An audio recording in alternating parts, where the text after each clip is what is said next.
accroché à cet argent. Tu crains la pauvreté. Tu espères la richesse, d'être riche. Et donc ne délaisse pas, ne traîne pas en longueur jusqu'à ce qu'une fois que l'âme vient, donc dans cette gorge, une fois que l'âme elle passe cet endroit-là, et après tu dis à ce moment-là, au fait ça pour lui et ça c'est pour lui. Alors que c'était déjà pour lui, dans le sens où il fallait le donner avant.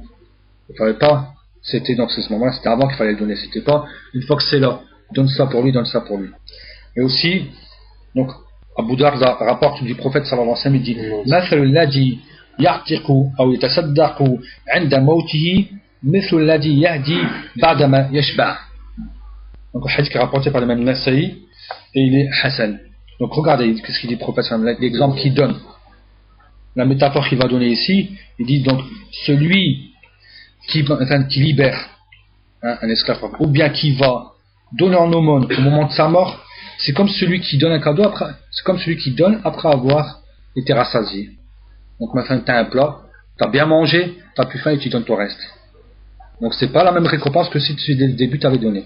Tu as attendu de bien profiter de toi pour donner ce qui reste. Donc c'est comparable à celui-ci. C'est comparable à celui-ci. من أفضل الصدقة كذلك جهد المقيل الذي هو قدر ما يحتمله حال قليل المال فيكون من أفضل الصدقات لحديث عبد الله بن حبشي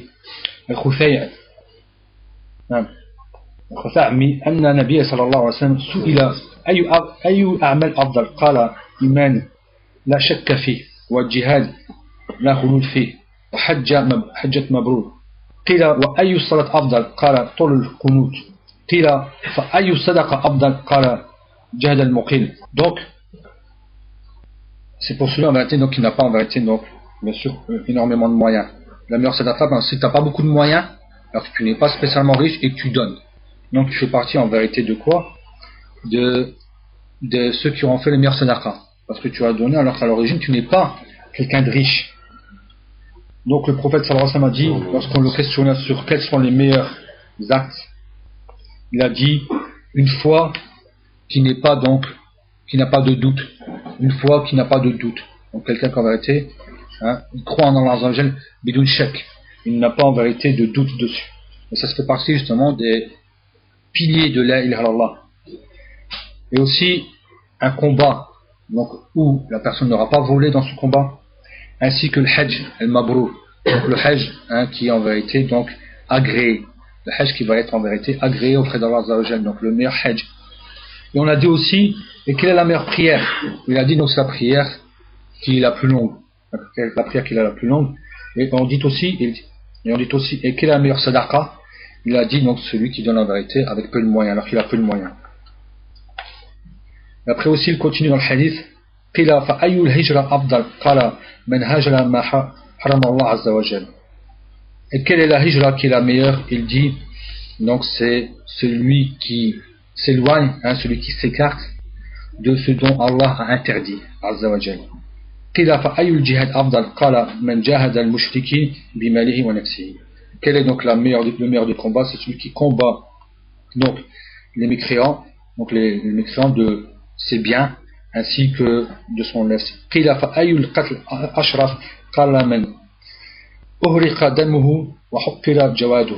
Donc bien sûr quelle est en vérité donc la meilleure immolation, l'immolation qui sera en vérité la plus noble, en vérité c'est celui qui égorge donc pour Allah Azza wa Jal, donc un mouton ou quoi, qui le fait en vérité donc pour Allah Azza wa Jal. Donc quelle est en vérité la meilleure immolation?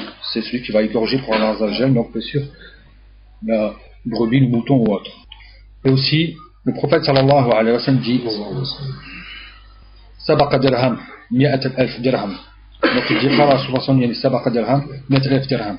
قالوا يا رسول الله وكيف؟ قال رجل له درهمان فأخذ أحدهما فتصدق به ورجل له مال كثير فأخذ من عرض ماله 100,000 فتصدق بها.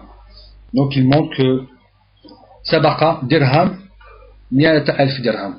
Donc un dinar ou un dirham a devancé 100,000. A devancé quoi? 100,000 dirhams. Un dinar mieux que 100,000 dirhams. Et ils ont dit, et comment on va d'Allah? Il a dit un homme qui avait 2 dirhams Il a donné un dirham parmi les deux. Donc il a donné un dirham. Et un homme a énormément d'argent et il a donné, et on a donné donc 100 000 dirhams. Et donc celui qui a donné un dirham, auprès d'Allah, il est meilleur que celui qui a donné 100 000. Parce qu'en vérité, c'est relatif. Parce que là, tu n'avais que deux. Il ne lui reste que un. Mais là, celui qui a donné 100 000, il lui reste encore beaucoup. Il lui en reste en vérité encore beaucoup. Donc c'est pas des fois une question de quantité. C'est une question de relativité. C'est aussi une question de relativité. Alors qu'à l'origine, on va voir que celui qui a donné 100 000, c'est meilleur. Alors qu'il est possible que quelqu'un va donner moins, mais il n'a que ce moyen-là. Il n'est pas riche. Il a donné moins, mais il est possible donc auprès d'Allah Azza wa Jalla, la récompense va être différente. Elle va être meilleure pour lui. Parce que c'est selon les moyens. Min afdal as-sadaqat ma kana 'an adh-dhahri ghina aussi. Donc, car en vérité, donc, pourquoi donc la meilleure sadaqa, c'est par rapport en vérité à celui maintenant qui aurait les moyens. Car il dit sallallahu alayhi wa sallam, al-yad al-'ula hulya khayrun min al-yad as-sufla wa abda'u biman ta'ul fa khayru as-sadaqa 'an adh-dhahri ghina wa man yasta'fif ya'rifahu Allah wa man yastaghni yughnihi Allah. Donc la main qui donne, comme a dit le prophète, la main qui est haute, au-dessus, est meilleure que celle qui est en dessous. Parce que lorsque tu donnes par le dessus. La main et de celui qui reçoit, elle est en dessous.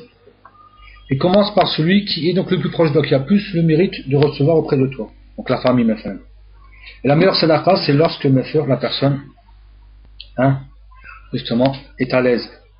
Mais celui qui ne demande pas, Allah justement le fera, en vérité, le protégera. Mais en vérité, Allah donc le protégera, il fera de lui quelqu'un de saint.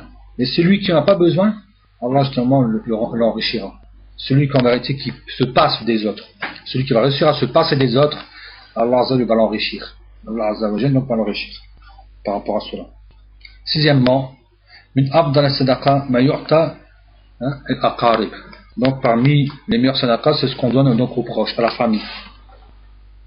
Le prophète sallallahu alayhi wa sallam dit inna sadaqata ala al-miskina sadaqa wa ala dhil rahim ithnatan wa sadaqa wa sila. Donc il dit sallallahu alayhi wa sallam dans un hadith qui est authentifié, donc il est sahih, rawahu al-Nasa'i. Donc il dit certes la sadaqa pour le miskin, pour le pauvre, c'est une sadaqa. Mais la sadaqa pour celui qui est dans la famille, c'est deux sadaqa. C'est compté compte double. Parce que premièrement tu as fait sadaqa et deuxièmement il fait partie de ta famille. Donc il y a quoi? Il y a un sila. Tu as en vérité gardé les liens. Tu as tissé les liens. Premièrement parce qu'il y a une sadaqa, deuxièmement parce que les liens ils sont renforcés. Donc Al-Maymuna bint al-Harith radiyallahu anha أنها أعتقت وليدا في زمن رسول الله صلى الله عليه وسلم فذكرت ذلك لرسول الله صلى الله عليه وسلم فقال لو وأعطيتيها أخوالك يعني كان أعظم لأجرك. Donc il dit sallallahu alayhi wa sallam vis-à-vis de Maymuna, donc qui est en vérité donc libérée.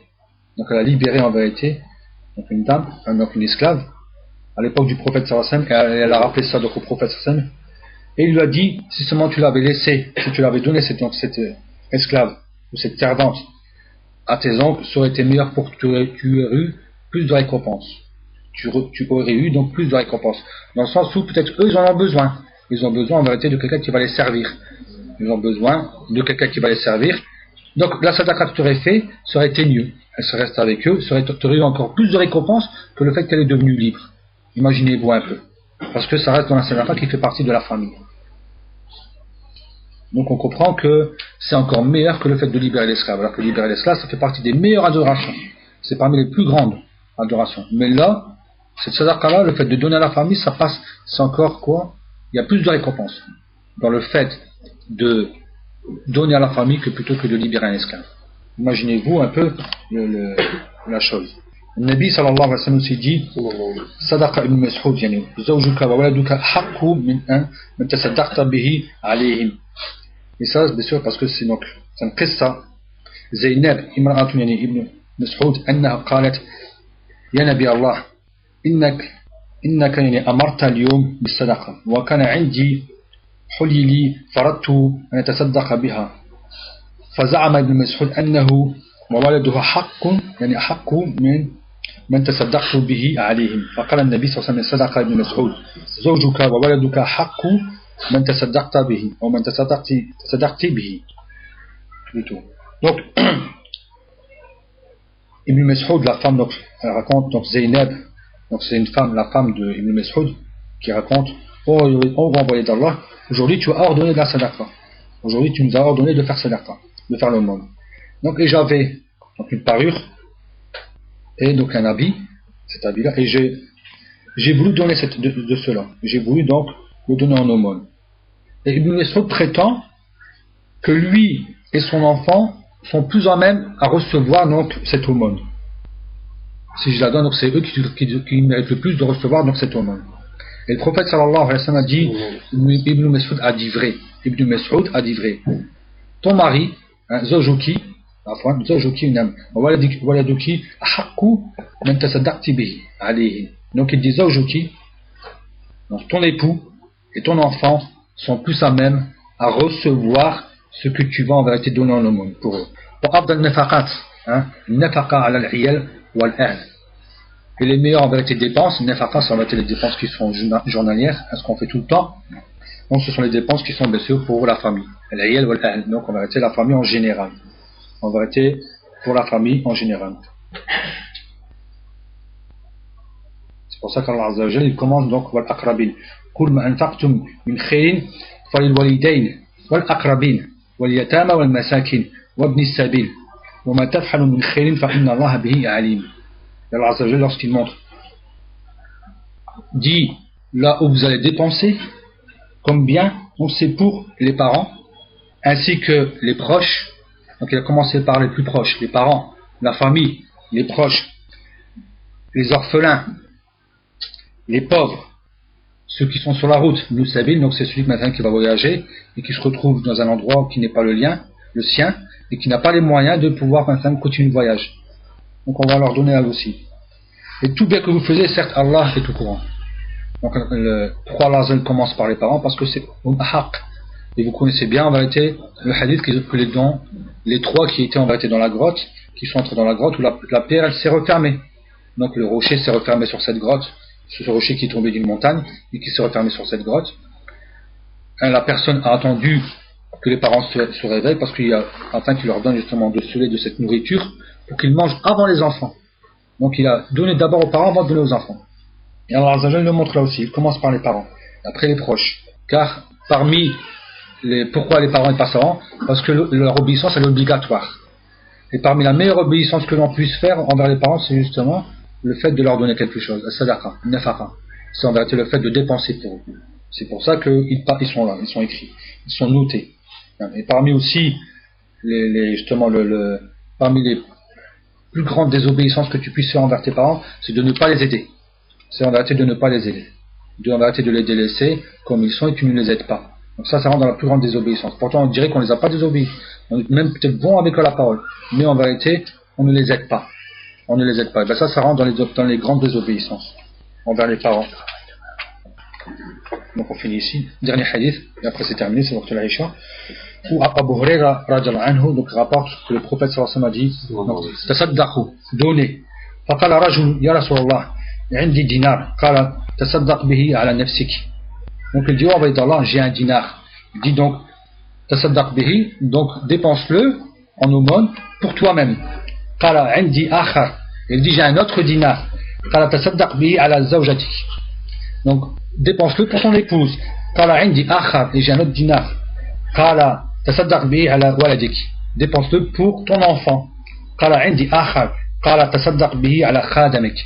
Khadam, donc on sait que les gens des fois ils ont des serviteurs, il a khili. Donc dépense-le pour celui qui vous sert. Qala indi akhar qala anta absaru bihi. Après il dit j'ai encore un dinar, il dit toi tu es plus à même à savoir à qui mériterait de l'avoir. Donc parce que pour ça il ne sait pas qui après sont tous ses amis. Il sait que maintenant chez lui il y a son épouse, il y a son enfant, il y a son khadim, il y a peut-être des autres gens, des voisins, des autres. Donc il dit toi à ce moment-là tu es plus à même à savoir à qui mériterait en vérité ce bien-là. Et c'est un hadith aussi qui est authentique et rapporté par l'imam al-Nasa'i et Ibn Abu Daoud.